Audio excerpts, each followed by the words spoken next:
Hi everyone, welcome back to my mini blog. আগরতলার সবাই কম বেশি এই রাস্তাটার সাথে পরিচিত, তাহলে কমেন্ট করে বলো তো এই রাস্তাটা কোথায়। তাই আজকে ইচ্ছে করলো যে একটু বাইরে খাওয়া যাক। তো বাইরে বলতে তো আমরা কম বেশি সবাই ফ্যান্সি রেস্টুরেন্ট বলে থাকি, বাট আমার কাছে একটু ঘরোয়া টাইপের বাইরের খাবার আমার খুবই ভালো লাগে। তো তোমরা ঠিকই গেস করতে পেরেছো, এটা হলো আরকে নগরের সাধনা হোটেলের কথাই আমি বলছি। এটা কোনো food blogging or food review blog না, আগরতলার ফুড ব্লগাররা তার জন্য রয়েছে।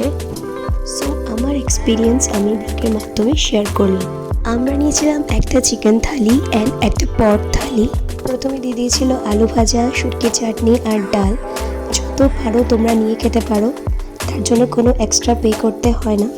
তো আমি ডাল দিয়ে প্রথমে শুটকি চাটনিটা খেলাম, তারপর আলু ভাজা খেলাম, তারপর দিয়ে দিয়েছিল একটা সবজি। এর আগেও আমি এই হোটেলটাতে অলরেডি 3-4 বার এসেছি। আমার তো খুবই ভালো লাগে এখানকার খাবার। আর তারপর পাঁপড় দিয়ে দিয়েছিল, আমি তো 2-3টা পাঁপড় নিয়েছিলাম। তারপর চিকেনটা দিয়ে পাঁপড় দিয়ে লেবু স্কুইজ করে আমি খেলাম। আমার কাছে ওভারঅল টেস্ট খুবই ভালো লেগেছে, পুরো ঘরোয়া খাবারের মতোই টেস্ট ছিল। কেমন লাগলো খাবার বলো? দারুণ, একদম ঘরবাড়ির মতো ফিলিংস। রানিং হোটেলগুলোর বেস্ট পার্ট হলো প্রতিদিনের একদম ফ্রেশ খাবার তৈরি হয়।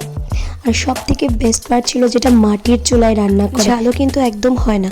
তো চিকেন থালিটা নিয়েছিল 100 রুপিস অ্যান্ড পর্ক থালিটা নিয়েছিল 120 রুপিস।